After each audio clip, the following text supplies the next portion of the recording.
भगवान शंकर जैसा ज्ञानी संसार में नहीं है, और भगवान शंकर जैसा ज्ञानी राम कथा को अपने हृदय में रखता है। अच्छा, शिवजी जैसा ज्ञानी है कोई, लेकिन ऐसा परम ज्ञानी वो शिव, वह शिव अपने हृदय में यदि किसी को स्थान दे रहा है तो रामचरितमानस को, राम कथा को, राम के चरित्र को। अच्छा भैया, शिवजी के नक्शे सिकतक के जितने स्वरूप हैं उनमें किस किस का वास है? बोले शिवजी के चरणों में मानसरोवर है। बोलो शिवजी के चरणों में क्या है? मानसरोवर। मानसरोवर की यात्रा आप लोग करते हो, मुक्ति प्राप्त करने के लिए करते हो ना, कि हम स्नान करेंगे तो मुक्ति मिल जाएगी। लेकिन शिवजी के चरणों में वो मानसरोवर प्रवाहित हो रहा है कैलाश की तलहटी में, जो तिब्बत के भूखंड में है, तिब्बत के।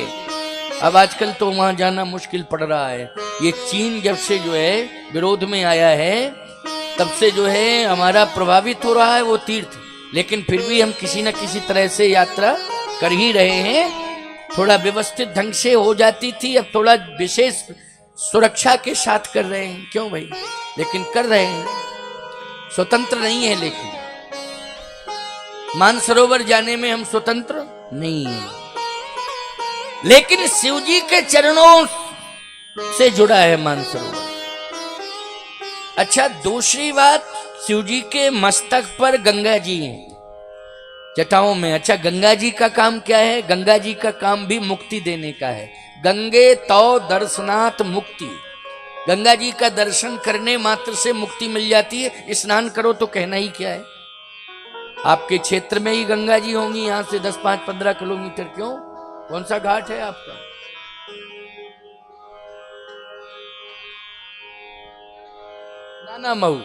नाना मऊ में गंगा जी है।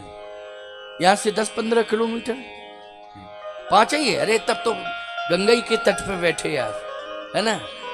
गंगा जी में स्नान करना तो कहना ही क्या, लेकिन दर्शन कर लो तो मुक्ति मिल जाती है। लेकिन ऐसी गंगा कहां रहती है? भगवान शंकर की जटाओं में। लेकिन रामचरितमानस कहां रहता है? हृदय में। रचि महेश निज मानस राखा, पाए सुसमय शिवासन भाखा। रचि महेश निज मानस राखा, पाए सुसमय शिवासन भाखा। पाए सुसमय शिवासन भाखा, रच महेश निज मानस राखा। हृदय में रखा है राम के चरित्र को। यही पुस्तक जो रामायण ग्रंथ है, इसको शिवजी ने कहाँ रखा है? हृदय में। और एक बात बतावें, श्रोता इतने अच्छे हैं कि तुम लोगों को तो सोचना पड़ रहा है कि दुकान कैसे छोड़ें। दुकान छोड़ते हैं तो ग्राहक न चला जाए, और ग्राहक चला गया तो फिर पैसा रुपया कहां से आएगा? सोचना पड़ रहा है कि नहीं? फिर सोचते हो कोई बात नहीं है कि थोड़ी देर के लिए चले जाएंगे। फिर सोचते हो चलो कल किसी को दुकान पर परिवार के सदस्य को जिम्मेदारी देंगे, फिर हम चले जाएंगे सुनने के लिए। कोई और कामों में व्यस्त है, अपने अपने कार्य हैं, अलग अलग उनका महत्व है, प्रभाव है। लेकिन मैं कहता हूं कि शिवजी से बड़ा व्यस्त तो दुनिया में कोई नहीं है। शिवजी सबसे ज्यादा व्यस्त हैं। क्यों? आप तो एक घर के मालिक हो, शिवजी तो पूरे विश्व के मालिक हो। इसलिए उनका नाम है विश्वनाथ। विश्वनाथ का अर्थ क्या है? पूरे विश्व के नाथ हो, स्वामी हो, मालिक हो। तो बताओ कितने व्यस्त होंगे? क्या तुम एक छोटे मोटे परिवार के स्वामी हो तब व्यस्तता बता रहे हो? वो पूरे संसार के स्वामी हैं, कितने व्यस्त हैं। विश्वनाथ मम नाथ पुरारी, त्रिभुवन महिमा विदित तुम्हारी। लेकिन जब कथा होती है तो वो सारी व्यस्तताओं को दूर कर देती। वो कथा जहां होती वहां चल देते हैं, नहीं मैं कथा सुनने।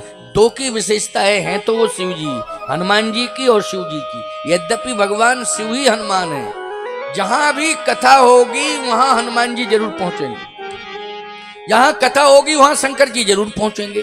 अब आप कहो महाराज जी एक ही समय में एक ही टाइम में संसार इतना बड़ा है, चलो सबसे ज्यादा कथाएं पूरी दुनिया में भारत में होती हैं। क्यों भाई? सबसे ज्यादा कथाएं आध्यात्मिक देश पूरी दुनिया में, सबसे बड़ा आध्यात्मिक देश कौन है? भारत है हमारा। तो भारत में कथाएं ज्यादा होती एक ही समय में। अभी बिल्लौर में कथा चल रही है, हो सकता है 10, 25, 50 किलोमीटर दूर पर इसी समय कथा हो रही हो, या और कहीं हो रही होगी, किसी राज्य में हो रही होगी। अनंत रूप धारण कर रूप से पहुंचते हैं। सांसारिक वासनाओं का मोतियां बिंद है आंखों पर, इसलिए वो आंखें जो है देख नहीं पाएंगी हनुमान जी को न शंकर जी को। और जैसे ही कथा के द्वारा हम ऑपरेशन करेंगे ना, तो कथा में ही किसी दिन दर्शन हो जाएगा, अनुभव कर लोगे क्या हो गया। और फिर कहोगे अरे हम तो ये समझ रहे थे कि हनुमान जी सामने आ गए फिर चले गए। बस यही अनुभव ही होगा, यही अनुभव कथा में होगा। लेकिन आते हैं वो, निश्चित रूप से आते हैं। आज भगवान शंकर कैलाश के शिखर से उतर रहे हैं और कुंभज के आश्रम में जा रहे हैं। दूरी कितनी है अब आप सुनिए। कुंभज ऋषि का आश्रम दक्षिण भारत में, और कैलाश कहां है? हिमालय। बोलो भैया कितना अंतर है? बहुत अंतर है कि नहीं? कई हजार किलोमीटर है कि नहीं? बोलो कितने तीर्थ मिल रहे हैं? ऋषिकेश, हरिद्वार, प्रयागराज। बोलो भाई नैमिषारण्य, प्रयाग, अयोध्या, चित्रकूट, काशी, सभी तो मिलते जा रहे हैं, लेकिन सबको पार कर रहे हैं। सबको पार करते हुए कहां जा रहे हैं कथा सुनने के लिए? कुंभज ऋषि के हैं। त्रेता की बात बता रहा हूं। कौन सा काल है, कौन सा युग है? त्रेता युग की बात बता रहा हूं। बालकांड की कथा है, और रामचरितमानस की परंपरा में प्रथम दिन महत्व के साथ साथ भगवान शिव और कुंभज का मिलन ये जरूर होता है। तो आइए सुनिए। एक बार त्रेता जुग माही, एक बार त्रेता जुग माही, एक बार त्रेता जुग माही, एक बार त्रेता जुग माही। शंभु गए कुंभज ऋषि पाही, शंभु गए कुंभज ऋषि पाही, शंभु गए कुंभज ऋषि पाही, शंभु गए कुंभज ऋषि पाही।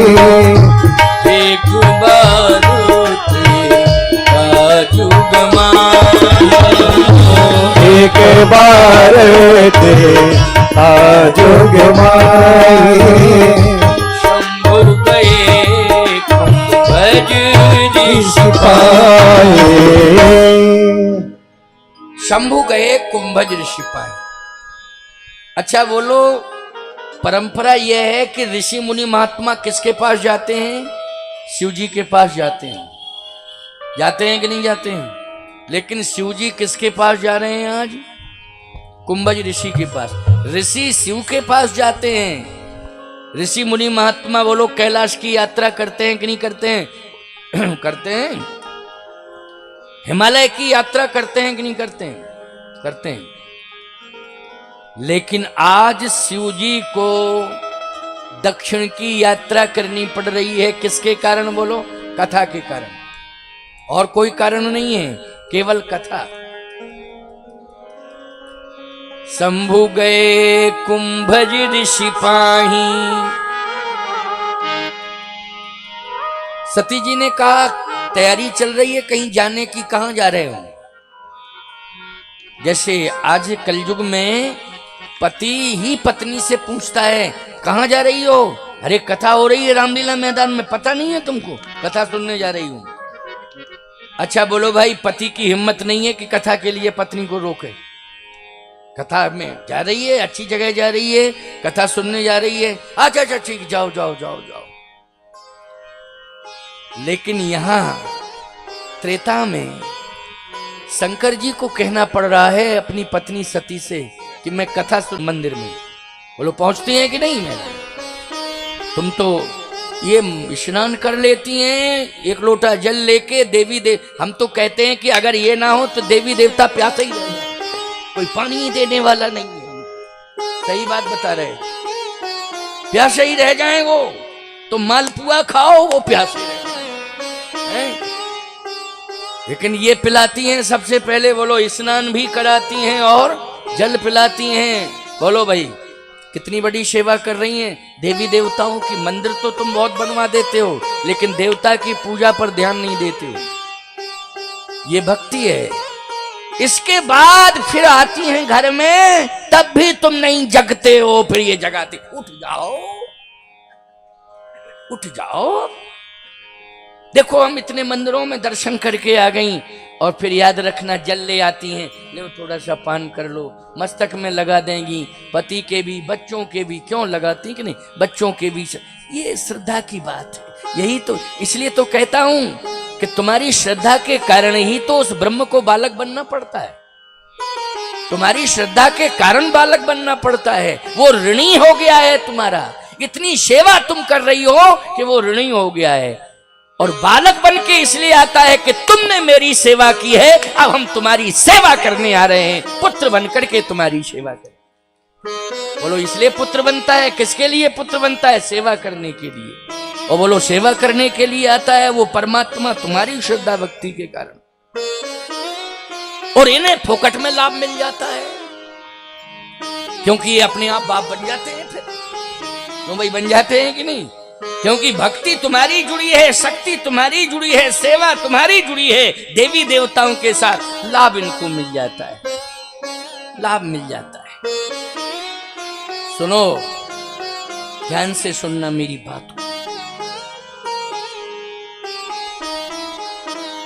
भगवान शंकर ने सती से कहा, लोग कहते हैं कि त्रेता का वातावरण कलयुग का वातावरण बहुत अंतर है। अब वातावरण सुन लीजिए यार। शंकर जी को सती से कहना पड़ रहा है कथा सुनने चलो, और फिर कहती क्या है? कथा सुनने चले। कौन कथावाचक है? आपसे बड़ा कोई कथावाचक दुनिया में है?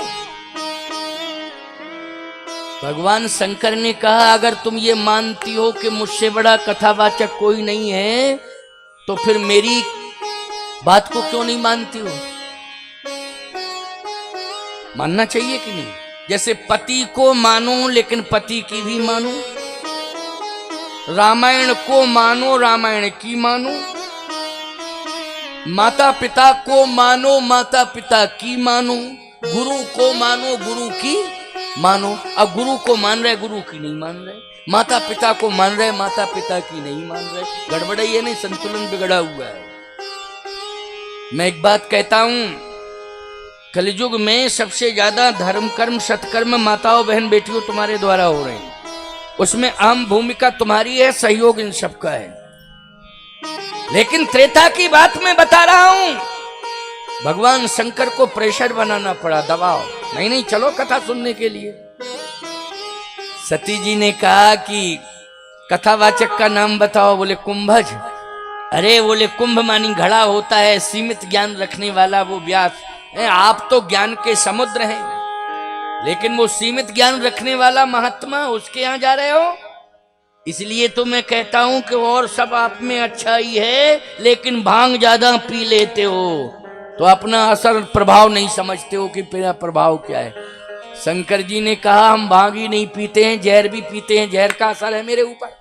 जब जहर का असर नहीं है तो भांग का क्या असर होगा? अच्छा बोलो भाई, जहर भी पिया, भांग ही पीते हैं कि जहर भी पीते हैं? बोलो। और जहर पीते हैं तो जहर का प्रभाव क्या है? मौत। लेकिन जहर शंकर जी का कुछ बिगाड़ पाया हो तो बताओ।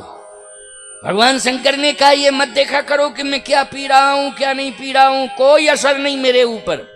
चाहे जितनी भांग पिला दो लेकिन नशा नहीं होता है, चाहे जितना जहर पिला दो मौत नहीं आती है। इसलिए तुम जब ये असर नहीं समझ पा रही हो और इस महिमा को नहीं समझ पा रही हो तो क्या समझोगी? इसलिए मेरे साथ चलो कथा सुनने के लिए। सती ने कहा एक बात बताएं, कहां है वो महात्मा? कई महात्मा है दक्षिण भारत में।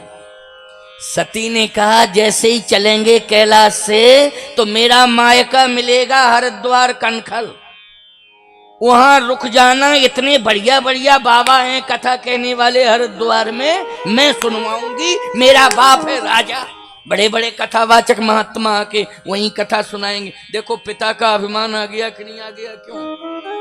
क्योंकि मायका बीच में पड़ रहा है। क्यों? मायका बीच में पड़ रहा है, वो साधारण नहीं है। हरिद्वार में कनखल है, कनखल में पैदा हुई थी, हरिद्वार ही है वो। कनखल मानी हरिद्वार, हरिद्वार मानी कनखल। और कनखल के राजा थे दक्ष प्रजापति जी, उनकी पुत्री है कौन? सती। अच्छा भैया, कैलाश से जब दक्षिण की यात्रा करोगे तो हरिद्वार कनखल कहां मिलेगा? बीच में मिलेगा कि नहीं मिलेगा? तो क्या कह रही है? वहां मत जाओ।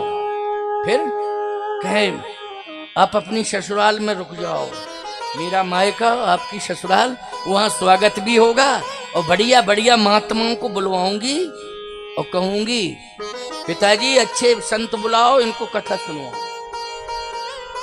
जैसे बिल्लौर वालों ने हमको बुलाया है चित्रकूट से, हैं कथा सुनवा रहे हैं तुमको सब।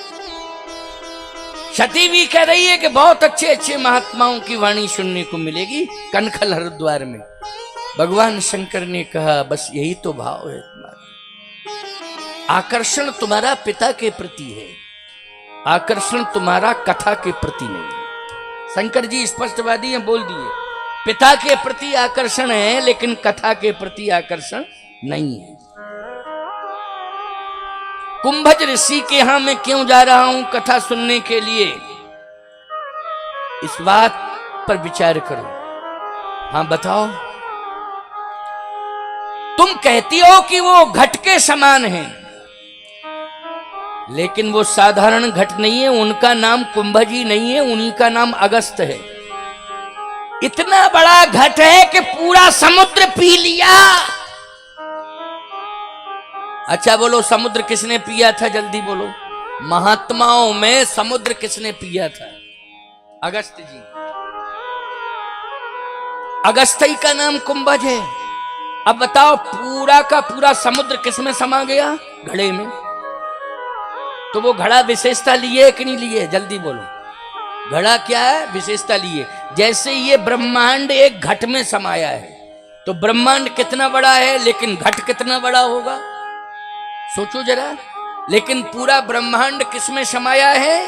घट के अंदर। ब्रह्मांड निकाया निर्मित माया रोम रोम प्रतिवेद कहे, पूरा का पूरा ब्रह्मांड ही घट में समय, घटाकाश है।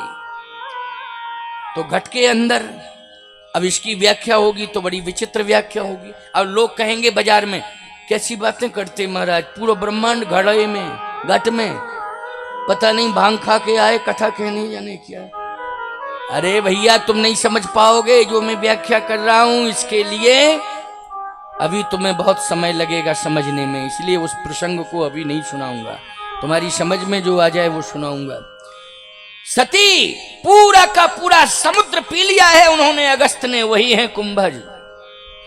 लेकिन समुद्र पीने के बाद भी उनके अंदर अभिमान नहीं आया, क्योंकि कुंभज, क्यों भाई, एक अपने को सीमित, कुंभज घड़ा मानी सीमित, चाहे जितना बड़ा घड़ा बना दो, बड़ा से बड़ा, लेकिन सीमित होगा आकार कि नहीं होगा उसका? बोलो भाई, बोलो होगा कि नहीं होगा? ऐसा तो नहीं है कि घड़ा नदी बन जावे या घड़ा समुद्र बन जावे, उसका एक आकार होगा। बोलो होगा आकार कि नहीं होगा? और एक बात आपको बताएं, आकार है तो उसमें कोई भी पदार्थ रखा जाएगा, उसकी एक सीमा होगी। लेकिन समुद्र में कितना जल है कोई सीमा नहीं है, लेकिन पूरा समुद्र किसमें समा गया? अगस्त में समा गया। लेकिन इसके बाद भी वो अपने को अभिमानी नहीं मान रहे हैं, अपने आप को कुंभज मान रहे हैं कि हम तो घट के समान हैं। तो जो निराभिमानी होते हैं, बस कथा उन्हीं के मुख से हम सुनते हैं।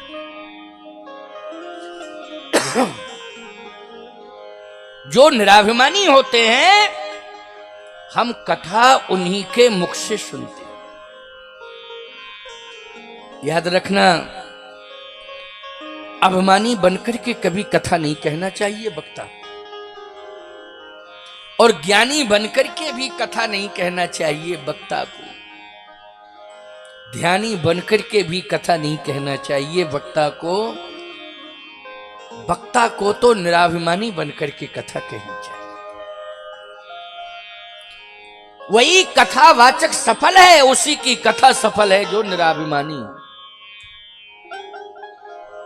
इसलिए वो कथावाचक बहुत हैं, लेकिन वो निराभिमानी महात्मा है, और उनके मुख से मुझे कथा अच्छी लगती है। उनके मुख से हमें कथा अच्छी लगती है, क्योंकि घड़े का पानी जब भी पियोगे कैसा लगेगा? घड़े में वही जल भरा जाएगा जो मीठा मधुर होगा। बोलो भैया, वही घड़े में जल भरा जाएगा। और सही बताओ, मैं आपसे पूछ रहा हूं, बड़ा स्वादिष्ट होता है घड़े का जल कि नहीं होता है? बहुत ही स्वादिष्ट होता है। अगर नदी का जल भी घड़े में भर दिया जाए तो स्वादिष्ट हो जाएगा वो। जितना नदी डायरेक्ट आप लोग नदी का जल, उतना स्वादिष्ट नहीं लगेगा। नदी का जल भी अगर भर दिया जाए घड़े में तो स्वादिष्ट। कुएं का डायरेक्ट जल पियो उतना स्वादिष्ट नहीं होगा। कुएं से निकाल करके घड़े में जल भर के रख दोगे और फिर पियोगे, बोलो स्वाद बदल जाएगा कि नहीं बदल जाएगा? स्वाद बदल जाएगा। क्यों? वो घड़ा अपने को हमेशा सीमित समझता है, असीमित। सीमित का मतलब है अपूर्ण। बोलो भाई, सीमित का अर्थ क्या है? सीमित का अर्थ है अपूर्ण, और अपूर्ण का अर्थ क्या है? अपूर्ण का अर्थ है निराभिमानता। बोलो है कि नहीं निराभिमानता? इसलिए ध्यान से मेरी बात को सुनना अपने, क्योंकि पूर्ण केवल इस जगत में है तो परमात्मा है। ओम पूर्णमदः पूर्णमिदं पूर्णात् पूर्णमुदच्यते पूर्णस्य पूर्णमादाय पूर्णमेवा वशिष्यति। केवल अगर पूर्ण है तो परमात्मा है, और अपूर्ण यदि है तो वो जीव है। बोलो है कि नहीं? लेकिन जीव जब परमात्मा की शरणागति प्राप्त कर लेता है तो परमात्मा फिर अपने अंदर उसे स्थान दे देता है, तो वो पूर्ण हो जाता है। फिर आज भगवान शंकर ने कहा कि इतना बड़ा महिमा मंडित महात्मा तपस्वी पूरा समुद्र पी गया, लेकिन फिर भी अपने को कुंभज कह रहा है। इसलिए निराभिमानी के मुख से कथा सुननी चाहिए। तो तुम्हारे यहां चूंकि राजा वैसे ही प्रजा, तुम्हारा बाप है अभिमानी, और वहां के जितने भी होंगे वो सब कथावाचक अभिमानी। हमको नहीं सुनना है। अच्छा बोलो, दक्ष प्रजापति भागवत में कथा सुनते हो, अभिमान से जुड़े हैं कि नहीं जुड़े हैं? और अभिमान के साथ यज्ञ किया तो यज्ञ विनष्ट हुआ कि नहीं हुआ? और स्वयं मरे कि नहीं मरे अभिमान ही में? और सतयुग जाकर के वहीं योगाग्नि में जल के भस्मीभूत हो गई, अपने शरीर को नष्ट कर दिया सती ने। दक्ष प्रजापति को भी मरना पड़ा। बोलो मरना पड़ा कि नहीं? कितना बड़ा विनाश हुआ? किसके कारण हुआ विनाश? जल्दी बोलो। अभिमान के कारण हुआ विनाश। हो गया कि नहीं हो गया? मरना पड़ा अभिमान के कारण। इसलिए जीवन में भगवान शंकर जो कह रहे हैं उसको समझो कि मैं हरिद्वार कनखल में नहीं सुनूंगा कथा। क्यों? क्योंकि राजा वहां का अभिमानी है, इसलिए वातावरण उस राज्य का कैसा होगा? अभिमान का ही वातावरण होगा। अच्छा, आम का बगीचा होगा तो हवा कैसी चलेगी? आम की खटाई जैसी हवा चलेगी कि नहीं? सब बात से प्रभावित हो जाएंगे कि नहीं हो जाएंगे? आम के बगीचे के पास में गांव कोई भी होगा, याद रखना, आम के बगीचे होंगे, हवा चलेगी तो सभी के शरीर में दर्द होगा कि नहीं होगा? जल्दी बोलो। चाहे बूढ़ा हो, बालक हो, जवान, कैसा भी हो, क्योंकि हवा का असर पड़ेगा ही पड़ेगा। ऐसे ही तेरा बाप जो है दक्ष प्रजापति अभिमानी है, इसलिए उस क्षेत्र में अभिमान का ही प्रभाव है। मैं वहां रुकूंगा ही नहीं। अब बाप के बारे में शंकर जी ने कहा तो नाक सकोड़ ली सती ने, क्योंकि हमारे बाप की निंदा कर रहे हैं ये। लेकिन मैं जाके इनके साथ चलूंगी, कथा नहीं सुनूंगी, लेकिन उस वक्ता को तो देखूंगी। और फिर देख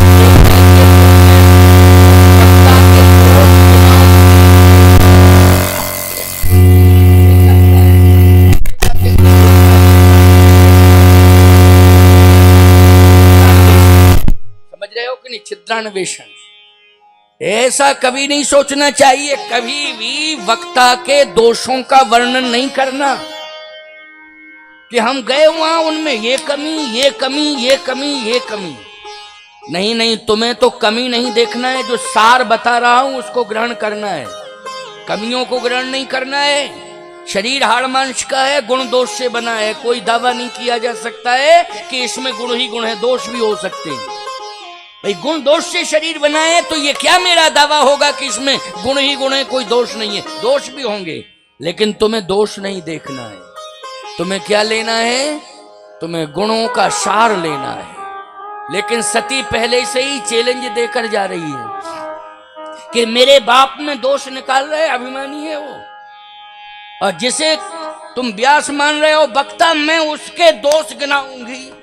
ये दोष, ये दोष, ये दोष, ये दोष, चलो चलती हूं।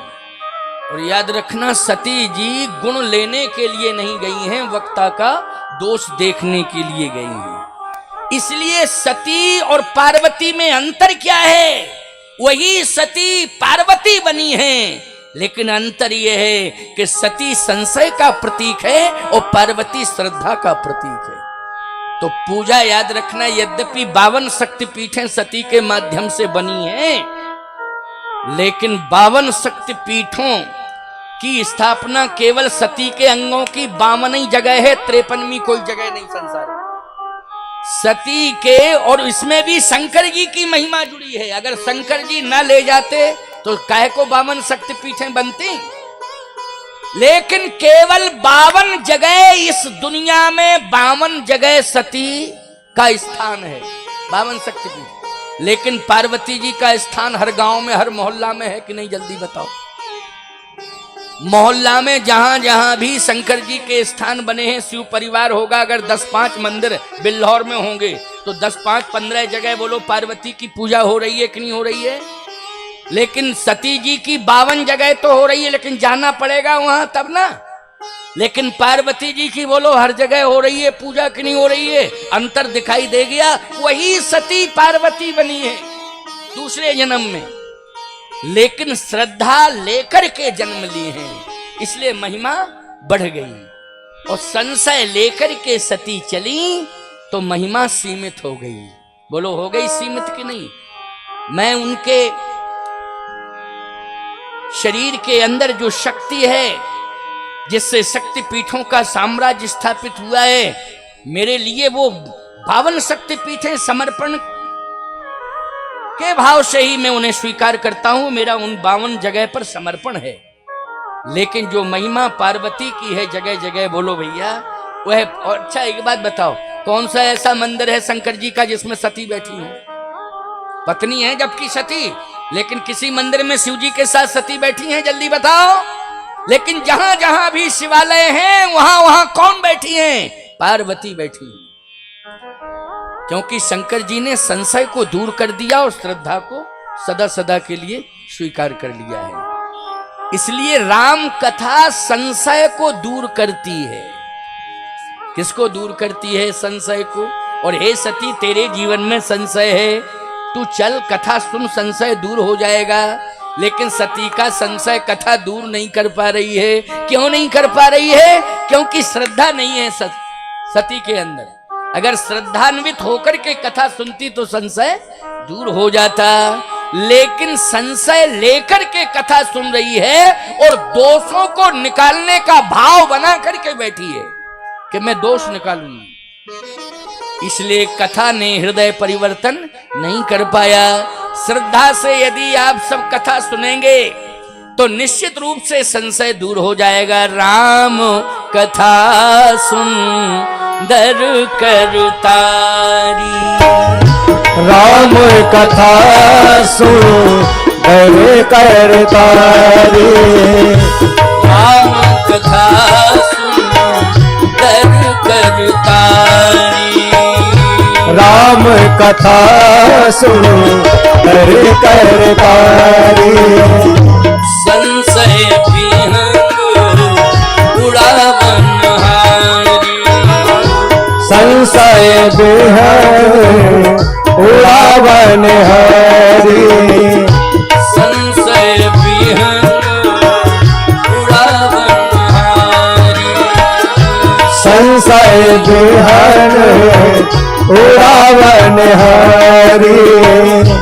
राम कथा सुंदर करतारी, सुंदर करतारी, राम कथा सुंदर करतारी, संशय विहंग उड़ावन हारी। लेकिन सती को साथ लेकर जा रहे हैं शिव जी। ये त्रेता की घटना है। और अरे 6:45 बज गया है। आज मंच विलंब से प्रारंभ हो पाया क्योंकि प्रथम दिवस कलश यात्रा के साथ साथ कथा का भी क्रम जुड़ा है आज ही। तो मुझे लगता है कि व्यवस्थाओं को लेकर के थोड़ा सा विलंब हुआ है। मैं जल्दी आ गया था, मैं तो प्रातःकालीन बेला में ही आ गया था। कलश यात्रा में महात्मा को भेज दिया था क्योंकि ज्यादा देर बैठने में हमको, कलश यात्रा में बैठते फिर इसके बाद यहाँ बैठते तो दिक्कत हो जाती है क्योंकि क्षमता की बात है ना। तो कलश यात्रा में बैठ जाते तो अब दिक्कत आ जाती, नहीं बैठ पाते। तो मैंने कहा कथा मूल है, कलश यात्रा में महात्मा को कहा तुम जाओ भ्रमण करा के लाओ, क्योंकि साधु ये भी हैं, हम भी साधु हैं। अब ये कौन जानता था कौन कथावाचक है। दाढ़ी वाले आ रहे बाबा जी तो हैं तो हमारे चेले ही, लेकिन हमने कहा तुम हमसे अच्छे लंबे चौड़े लगते हो, तुम जाओ। नहीं तो first impression is the last impression. हम जाते रहिए, बूढ़ा बड़ा कहाँ से बैठा दिया बाबा लाके, ये क्या कथा कहेगा। और ये देखा होगा लोगों ने, बहुत अच्छा, देखो कितना अच्छा साधु आया है नहीं। अब कथा सुन ली लोगों ने तो लोग यही कहेगा कथा सुनिए, बढ़िया कथा हो रही है, चलो चलें। First impression is the last impression. इसलिए ठीक है ना क्यों भाई। मैंने महात्माओं से कहा इनसे जाओ नगर भ्रमण में तुम रहो। अब हमें मस्ती से कथा कहने को मिल रही है, कोई दिक्कत नहीं, बैठने बैठने में कोई परेशानी नहीं, खूब क्षमता है। चाहे जितनी देर बैठ जाऊं, चाहे जितनी देर बोलता रहूं, बोलने में भी मुझे कोई दिक्कत नहीं है, कोई परेशानी नहीं है ना। अभी तो हम कल से और फ्लो में आ जाएंगे थोड़ा और, अभी पहला दिन है नहीं, है नहीं। इसलिए कल से सुनना, फिर देखो आनंद ही आनंद आएगा। आनंद तो आज भी अच्छा आज नहीं आ रहा, आनंद आ रहा है तो बस ठीक है, आज आनंद आ रहा है तो रोज ही आनंद बढ़ेगा। क्या है, आनंद बढ़ेगा, बढ़ता ही रहेगा। आइए सुनिए, संशय को दूर करने के लिए राम कथा है, इसलिए मैं सती के संशय को कथा के द्वारा दूर करूंगा। महिमा शिव जी की बहुत है, लेकिन राष्ट्रपति की बड़ी महिमा होती, महामहिम होता है वो। लेकिन पत्नी के सामने राष्ट्रपति जावे तो फिर वो यही कहती है, राष्ट्रपति तो बन गए हो, लेकिन हमारी करामात है, हमने इतना भजन पूजन किया कि राष्ट्रपति बना। उसे ये पता नहीं है कि राष्ट्रपति बनाने में विधान क्या क्या पूरे करने पड़ते हैं। लेकिन सही बताओ, पत्नी जो है, पति राष्ट्रपति बन गया लेकिन कोई भय मानेगी? बोलो भैया, मानेगी भय? घर के अंदर वो राष्ट्रपति नहीं मानेगी, पति ही मानेगी कि तुम मेरे पति हो। बोलो मानेगी कि नहीं? और राष्ट्रपति भी बोलो नॉर्मल हो जाएगा घर के अंदर कि नहीं हो जाएगा? जल्दी बोलो। हो जाएगा। रामनाथ कोविंद जी चित्रकूट गए थे, तो याद रखना जब चित्रकूट गए तो उन्हें प्रसाद दिया गया। तो प्रसाद जब उनको मिला तो प्रसाद ग्रहण किया, लेकिन कहा अब मैं ये चित्रकूट का प्रसाद ले जाऊंगा। का क्यों? बोले पत्नी बच्चों को दूंगा, ये पत्नी बच्चों को प्रसाद दूंगा। चित्रकूट का प्रसाद है, किसे दूंगा? पत्नी बच्चों। अब बोलो भाई प्रसाद चित्रकूट में मिला, पत्नी याद आ रही है राष्ट्रपति, लेकिन प्रसाद पत्नी को दूंगा। क्यों? पत्नी नाराज ना हो जाए, हमें प्रसाद भी नहीं लाए हो। चित्रकूट गए थे, प्रसाद नहीं लाए हो हमारे लिए, कहीं नाराज ना हो जाए। तो बोलो भाई, और भाव भी है और स्वभाव भी है, दोनों बातें हैं। इसके पहले, अब तो पूर्व राष्ट्रपति हो गए हैं वो, इसके पहले चित्रकूट कितने बार गए परिक्रमा करने के लिए? यहीं झींझक के पास तो गांव परौख है उनका, और झींझक रहे हैं और कानपुर रहे हैं, खूब चित्रकूट गए, पहले परिक्रमा किए सब। लेकिन राष्ट्रपति बनने के बाद भी उन्हें चित्रकूट का प्रसाद किसको देना है? अपनी पत्नी और अपने बच्चों को देना। अच्छी बात है, अच्छा भाव है, लेकिन कहीं ना कहीं ये तो रहा ही होगा कि नहीं ले जाएंगे प्रसाद तो पत्नी जरूर कहेगी अच्छा प्रसाद भी लेके नहीं आए।